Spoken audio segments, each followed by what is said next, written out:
අපි අලුතින් සපත්තු කුට්ටමක්, බෑග් එකක් හෝ ලැප්ටොප් එකක් වගේ දෙයක් ගත්තම ඒක ඇතුලේ do not eat කන්න එපා කියලා ගහපු පුංචි පැකට් එකක් තිබෙනවා ඔබ දැක ඇති.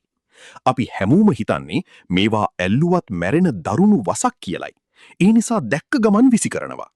මේකේ ඇත්තම කතාව මොකක්ද? මේවා වස නෙවෙයි. මේ පැකට් ඇතුලේ තියෙන්නේ සිලිකන් ඩයොක්සයිඩ්. සරලවම කිව්වොත් වැලිවල තියෙන මූලද්‍රව්‍යමයි. මේ විෂ සහිත නැතත් ආහාරයක් නොවන නිසා සහ කුඩා ළමයින් ගිල දැමුවහොත් උගුරේ හිරවීමේ අවදානමක් ඇති නිසා කන්න එපා ලෙස සඳහන් කරනවා. තෙතමනීය උරා ගැනීම. මෙයට Tamanගේ බරමින් 40%ක් පමණ ජල වාෂ්ප උරා ගැනීමේ හැකියාව පවතිනවා. ඔබට මේන් ගත හැකි ප්‍රයෝජන.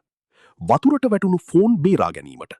හාල් මැද දැමීමට වඩා සිලිකා ජෙල් පැකට් කිහිපයක් සමග ෆෝන් එක සීල් තැබූ භාජනයක දැමීමෙන් ඇතුළත ඇති තෙතමනය ඉතා වේගයෙන් ඉවත් කරගත හැකියි. මලකඩ වැළැක්වීමට. ඔබේ ටූල් බොක්ස් හෝ රේසර් බ්ලේඩ් තබන තැනට මේවා දැමීමෙන් මලකඩ කෑම නතර කරගත හැකියි. ජිම් බෑග් සහ සපත්තු. දහදිය ගඳ සහ බැක්ටීරියා වර්ධනය පාලනය කිරීමට මේවා කදිමයි. විශේෂ රහසක්.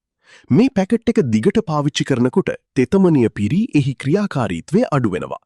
එවිට සෙල්සියස් අංශක 100ක් 120ක් පමණ අඩු රස්නයක් සහිත අවන් එකක විනාඩි 15ක් 30ක් තැබීමෙන් එහි ඇති තෙතමනය ඉවත් කර නැවත අලුත් එකක් ලෙසම පාවිච්චි කරන්න පුළුවන්.